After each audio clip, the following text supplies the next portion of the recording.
Focus কেন করতে পারছি না? শিট ইয়ার। জাঙ্কুক মুখ দু হাত দিয়ে ঢেকে বসতে কিছুক্ষণ আগে ঘটনা মনে পড়ে গেল তের জড়িয়ে ধরার কথা। জাঙ্কুক কখনোই কোনো মেয়ের এত কাছে যায়নি। লিসা আসতে চাইলেও তাকে দূরে সরিয়ে দিয়েছে বিরক্ত হয়ে, কিন্তু তেকে দূরে সরাতে মন চায়নি, বরং ভালো লাগছিল। কথাটা ভেবে জাঙ্কুক উঠে নিজের কাবার্ডের কাছে গিয়ে আজকের পরা শার্টটা বের করলো। শার্টটা নাকের কাছে আনতে একটা লেডিস পারফিউমের গ্রান পেল। Nice smell. জাঙ্কুক নিজের কথা টুট কামড়ে ধরে হাসলো আর মাথায় চাটি মেরে বলল, পড়ায় ফোকাস কর জাঙ্কুক। কি ভাবছিস এসব তুই? লিসা কোথায় তুই? জাঙ্কুক বারবার এদিক ওদিক তাকিয়ে লিসাকে খোঁজার চেষ্টা করছে, কিন্তু খুঁজে পাচ্ছে না। লিসা ওকে টেক্সট করলো যে ইউনিভার্সিটির ওয়াশরুমের আগে যে ফাঁকা করিডোরটা আছে ওখানে আসতে। কি যেন খুব দরকারি কথা আছে। এমনিতে লিসা ঠিক নেই, তার উপর যদি এখন ওর কথা না শোনা হয় তাহলেই হয়েছে। তাই আর জাঙ্কুক দেরি করেনি, টেক্সট পেয়ে চলে এসেছে। কোথায় গেল এই মেয়েটা? যা অবস্থা করেছে নিজের, তাতে না কিছু বাদিয়ে বসে। জাঙ্কুক এক হাত কোমরে আরেক হাত মাথার পেছনে দিয়ে দাঁড়িয়ে আছে। এমন সময় কেউ পিছন দিয়ে ওর শার্ট টেনে যেই হাত কোমরে ছিল সেই হাত ধরে ফেরালো। ব্যক্তিটির দিকে জাঙ্কুক ফিরতেই কিছু বলবে তার আগে ব্যক্তিটি ওর বুকে ঢলে পড়ল। লিসা তুই ঠিক আছিস? কি হয়েছে তোর? হ্যাঁ, ব্যক্তিটি আর কেউ নয়, লিসা ধীরে ধীরে শক্ত করে জাঙ্কুককে জড়িয়ে ধরল, কোনো কথা না বলে, কারণ লিসা ঠিক মতো দাঁড়ানোর অবস্থাতেই নেই। জাঙ্কুককে খুঁজতে জাঙ্কুকের পিছু নিয়েছিল, কিন্তু লিসার সাথে জাঙ্কুককে এভাবে দেখবে ভাবেনি। লিসার অবস্থা এমন কেন সেটাই ভাবছো তো? তাহলে চলো জেনে আসা যাক। কিছুক্ষণ আগে ভার্সিটির হলরুমে ফ্রেশার্স পার্টির আয়োজন করা হয়েছে। প্রায় ভালোই স্টুডেন্টদের আনাগোনা শুরু হয়ে গেছে ইতিমধ্যে। পার্টির এক কোণে একা দাঁড়িয়ে আছে। এমন নয় যে একা এসেছে, এর সাথে জিমিনও এসেছে, কিন্তু ওর দরকারি কল আসে ও একটু অন্যদিকে গেছে। ভাগ্যিস ফ্রেশার্স পার্টির আগে জিমিন সম্পূর্ণ সুস্থ হয়ে উঠেছে, না হলে যে কিভাবে একা থাকতো কে জানে। এখনই তো কেমন একটা বোর লাগছে। ম্যাডাম এখানে একা দাঁড়িয়ে আছেন যে? পাশে তাকিয়ে দেখলো কাইতের দিকে তাকিয়ে আছে, হয়তো উত্তরের আশায়। উত্তর দিল। জিমিন একটু অন্যদিকে গেছে, তাই অপেক্ষা করছি ওর। সারাটা সময় জিমিনের সাথে থাকলে হবে? আমাদেরকেও তো একটু চান্স দিতে হবে, তাই না? শুধু আমাকে দিলেই হবে? আপনি কি জিমিনকে লাইক করেন?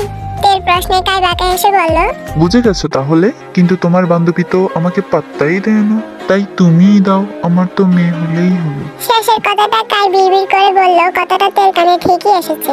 কাই এর কথার উত্তরে মৃদু হেসেতে বলল, আপনি যেমন ধরনের মেয়ে খুঁজছেন সে ধরনের মেয়ে আমি নই, আর জিমিনও না, তাই চান্সটা অন্য জায়গায় নিন, বেটার হবে। আচ্ছা তুমি কেমন ধরনের মেয়ে বলো একটু? তোমার ধরনের কথা শুনে হয়তো আমার টেস্ট চেঞ্জ হয়ে গেল। হঠাৎ করে কাইতের দিকে এগোতে শুরু করলে তে পিছতে থাকে। পিছতে দেয়ালে ফিট থেকে গেলে কাইতের মাথার দুপাশে হাত রেখে তের সামনে ঝুঁকে দাঁড়ায়। বুঝতে পারে কাই নেশা করে আছে। কি হলো, কিছু বলো। কাইতের মুখের দিকে আরো এগিয়ে এলে তে কাইকে ধাক্কা দিতে যাবে, এমন সময় কাইয়ের কলার ধরে কেউ পেছন থেকে টেনে নিল। কাই পুরোপুরি সরে যেতে দেখলাম জাঙ্কুক দাঁড়িয়ে আছে, আর জাঙ্কুকের পেছনে জিমিন তের কাছে এসে জিজ্ঞেস করলো, কোনো অসভ্যতামি করেছে নাকি? তাহলে জাঙ্কুক ভাইকে বল।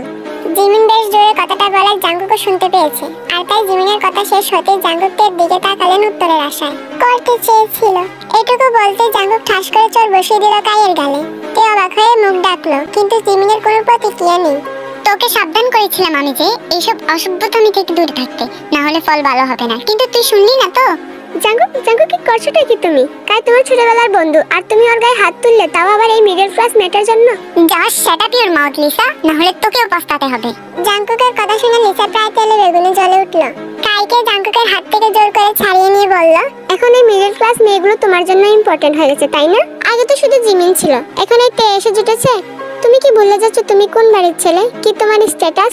তোমার আমাদের স্ট্যাটাস দেখো, আর এই মেয়েগুলোর স্ট্যাটাস দেখো, তাহলে বুঝতে পারবে তুমি কি করছো। আমি খুব ভালো করেই জানি আমি কি করছি। তুই প্লিজ নিজের স্ট্যাটাসের সাথে ওদের স্ট্যাটাস তুলনা করে অপমান করিস না।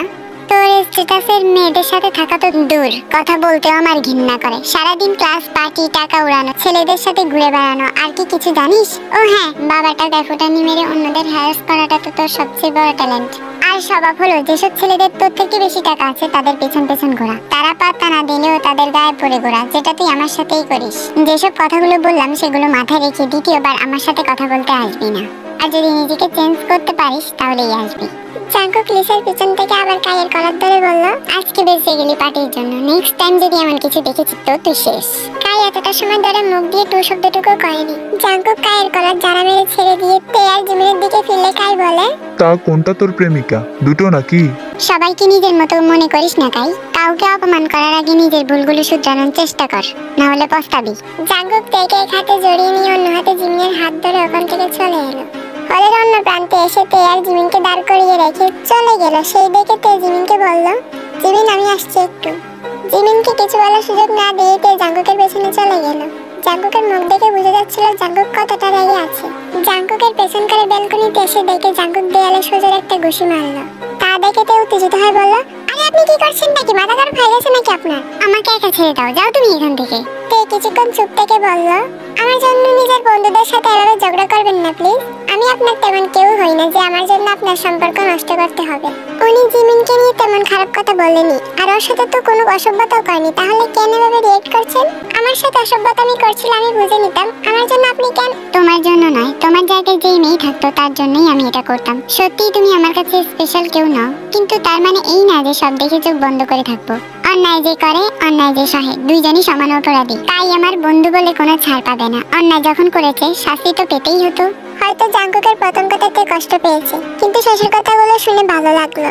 জাঙ্কুকের মন মানসিকতা যে এত ভালো ভাবিনি। তে কথা না বাড়িয়ে কিছু বলতে যাবে তার আগে জাঙ্কুক বেলকনিতে রেলিং এ দু হাত বড় করে ঝুঁকে বলতে লাগলো, কাই আমার ছোটবেলার বন্ধু জানো, ওরা আর আমার একসাথে বড় হওয়া। সেই ছোটবেলা থেকে স্কুল আর ইউনিভার্সিটি সবই সেম, শুধু চিন্তাধারাই সেম হলো না। হলে হয়তো আজ এই দিন দেখতে হতো না। অনেক আগে থেকে ওকে আমি বারণ করেছিলাম, শোনেনি। আমি জানি আজও শুনবে না ও আমার দেওয়া ওয়ার্নিং।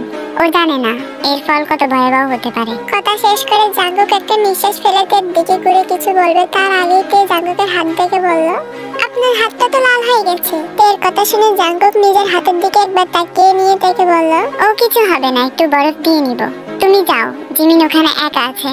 জাঙ্কুক তের দিকে গিয়ে এসে তের হাত নিজের হাতের মাঝে নিয়ে হাঁটতে শুরু করে।